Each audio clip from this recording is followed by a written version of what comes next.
Welcome to our YouTube channel dream to success. আজ আমি তোমাদের ইংলিশের অ্যাডভার্ব পড়াবো। What is an adverb?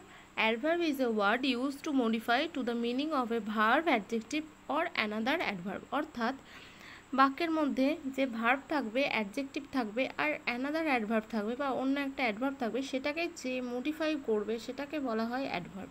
তাহলে আমি কি বললাম? বাক্যের মধ্যে যে ভার্ব থাকবে, অ্যাডজেক্টিভ থাকবে, সেটাকে যে মডিফাই করবে সেটাকে বলা হয় অ্যাডভার্ব। অর্থাৎ এক্সাম্পল দিলে তোমরা ক্লিয়ারলি ব্যাপারটা বুঝতে পারবে। দেখো, সি ইজ ওয়াকিং স্লোলি, অর্থাৎ সে আস্তে আস্তে হাঁটছে।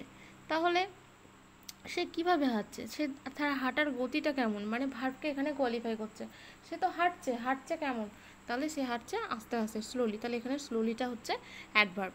Next, she is very intelligent. তাহলে আমরা জানি ইন্টেলিজেন্ট কি? অ্যাডজেক্টিভ। তাহলে সে বুদ্ধিমতী। তাহলে সে কেমন বুদ্ধিমতী? খুব বেশি পরিমাণে বুদ্ধিমতী না মোটামুটি বুদ্ধিমতী? সে হচ্ছে ভেরি ইন্টেলিজেন্ট। অর্থাৎ এখানে অ্যাডজেক্টিভকে কোয়ালিফাই করছে বা মডিফাই করছে। তাহলে হচ্ছে কি? সে হচ্ছে খুব ইন্টেলিজেন্ট। তাহলে এখানে ভেরিটা হচ্ছে adverb. She is walking very slowly. সে তো হাঁটছে, আমরা জানি সে স্লোলি হাঁটছে, সেটা আমরা জানি, কিন্তু কীরকমভাবে হাঁটছে, কতটা পরিমাণে স্লোলি হাঁটছে। তাহলে she is walking very slowly, এখানেও অ্যাডজেক্টিভকে কোয়ালিফাই করেছে। এবার আমি তোমাদের পড়াবো, দেখো, কাইন্ডস অফ অ্যাডভার্ব। অ্যাডভার্বকে, এই অ্যাডভার্বস আর 8 টাইপস, অর্থাৎ অ্যাডভার্বকে 8টি ভাগে আমরা ভাগ করতে পারি। টোটাল 8 ভাগে ভাগ করতে পারি। তাহলে কি কি ভাগ? দেখো, adverb of time, adverb of frequency, adverb of place, adverb of manner, adverb of affirmation or negation, adverb of degree, interrogative adverb আর রিলেটিভ অ্যাডভার্ব। তাহলে এই যে 8টা ভাগ, এগুলো আমরা দেখে নিই যে কোনটা কি এক্সাম্পল।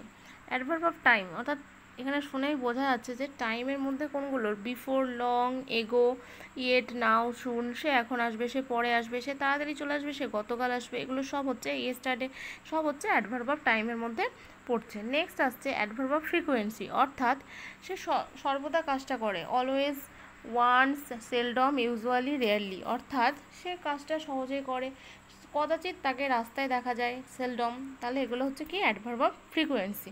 অ্যাডভার্ব অফ প্লেস, প্লেসের মধ্যে কোনগুলো পড়ছে? দেখো, here, everywhere, down, near, away, backward, upward, এগুলো হচ্ছে কিসের মধ্যে পড়ছে? অ্যাডভার্ব অফ প্লেসের মধ্যে পড়ছে। অ্যাডভার্ব অফ ম্যানার, মেয়েটা কীভাবে হাঁটছে?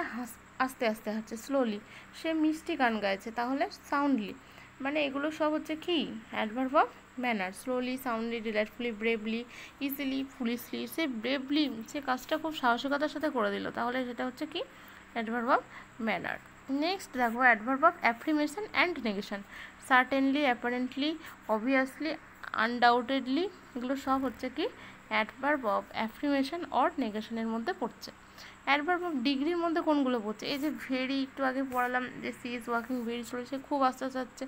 ফুলি, almost, rather, quite, too, really, এগুলো সব হচ্ছে অ্যাডভার্ব অফ ডিগ্রির মধ্যে পড়েছে। এবার একটা ব্যাপার দেখো, ইন্টারোগেটিভ অ্যাডভার্ব আছে আর রিলেটিভ, এই দুটো কিন্তু অনেকটা সেম। দেখো, ইন্টারোগেটিভের মধ্যে কোনগুলো? হাউ, হোয়াট, হোয়েন, হোয়াই, এগুলো হচ্ছে ইন্টারোগেটিভ অ্যাডভার্ব। আর রিলেটিভের মধ্যে কোনগুলো পড়ছে? When, where, why are how, এই দুটো অনেকে গুলিয়ে ফেলে, এগুলো একটু দেখে নেবে। হোয়াইটা কিন্তু কমন, ইন্টারোগেটিভে আছে, রিলেটিভেও আছে, তো এগুলো একটু ভালো করে মনোযোগ দিয়ে স্ক্রিনশট নিয়ে নাও। এই ছিল আজকে আমাদের ক্লাস। আজকের ক্লাসটা যদি তোমাদের সবারই ভালো লেগে থাকে, তাহলে অবশ্যই লাইক, কমেন্ট, শেয়ার আর সাবস্ক্রাইব করতে ভুলে যেও না। আর পাশে থাকা বেল আইকনটা টিপে দিও। Thank you so much. আবার নেক্সট ক্লাসে দেখা হবে। টাটা।